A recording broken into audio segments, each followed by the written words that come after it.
दोस्तों, इस हफ्ते मार्केट ने ट्रेडर्स और इन्वेस्टर्स दोनों का पेशेंस टेस्ट किया है। कभी 900 पॉइंट्स की रैली, कभी क्रूड ऑयल का शॉक और कभी जियोपॉलिटिकल टेंशंस की वजह से अचानक गिरावट।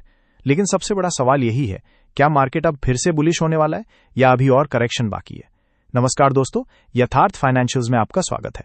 आज के इस डिटेल्ड वीकली मार्केट अपडेट में हम बात करेंगे निफ्टी और सेंसेक्स की weekly performance, FII DI activity, crude oil और global tensions, sector wise action, top gainers और losers, mid cap small cap momentum और अगले हफ्ते का पूरा आउटलुक। तो वीडियो को अंत तक जरूर देखिए क्योंकि नेक्स्ट वीक के इंपॉर्टेंट लेवल्स भी हम डिस्कस करेंगे। दोस्तों, अगर पूरे हफ्ते की बात करें तो मार्केट में वॉलेटिलिटी काफी ज्यादा रही। शुक्रवार को रिन्यूड यूएस ईरान टेंशंस की वजह से मार्केट प्रेशर में दिखा। निफ्टी 50 लगभग 21,176 पर बंद हुआ और पूरे हफ्ते में करीब 0.7% की बढ़त के साथ क्लोज हुआ।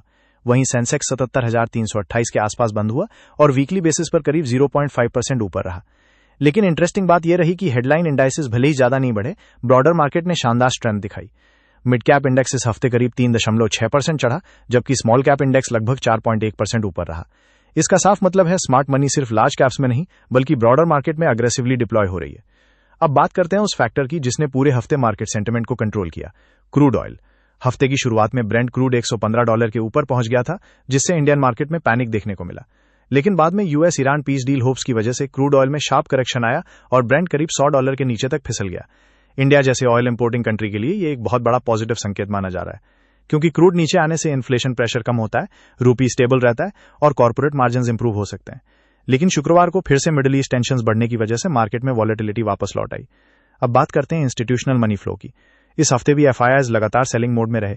एनएसई डेटा के अनुसार कई सेशंस में एफआईआईज ने हैवी सेलिंग की, जबकि डीआईआईज लगातार बाइंग करते रहे।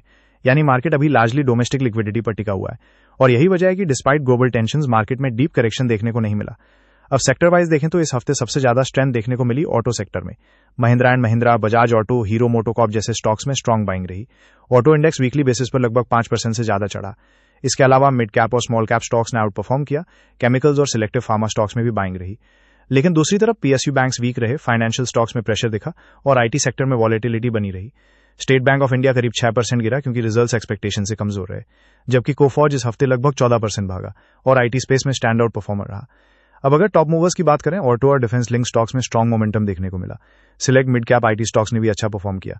आईपीओ मार्केट भी एक्टिव बना हुआ है। इस समय मार्केट में सिलेक्टिव एसएमई आईपीओस पर फोकस देखने को मिल रहा है, लेकिन सब्सक्रिप्शन डेटा मिक्स्ड है।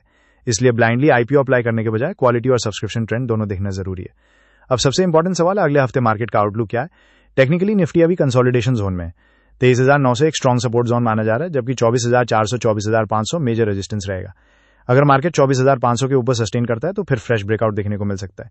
लेकिन अगर क्रूड ऑयल फिर से स्पाइक करता है या जियोपॉलिटिकल टेंशंस बढ़ती हैं तो प्रॉफिट बुकिंग वापस आ सकती है। ओवरऑल स्ट्रक्चर अभी भी कॉशियसली बुलिश दिख रहा है क्योंकि ब्रॉडर मार्केट लगातार स्ट्रांग बना हुआ है। तो दोस्तों, इस पूरे हफ्ते का सबसे बड़ा मैसेज यही है, मार्केट क्रैश मोड में नहीं है। ये लार्जली सेक्टर रोटेशन और ग्लोबल न्यूज ड्रिवन वॉलेटिलिटी है। स्मार्ट मनी पूरी तरह बाहर नहीं जा रही बल्कि सेक्टर शिफ्ट कर रही है। अगर आपको आज का ये detail weekly market update useful लगा हो तो वीडियो को लाइक जरूर करें और कमेंट करके बताइए अगले हफ्ते निफ्टी कंसोलिडेट्स अराउंड 24,100 लेवल या फिर करेक्शन देखने को मिलेगा। ऐसे ही लॉजिकल और डेटा ड्रिवन मार्केट एनालिसिस के लिए यथार्थ फाइनेंशियल्स को सब्सक्राइब जरूर करें। मिलते हैं अगले वीडियो में।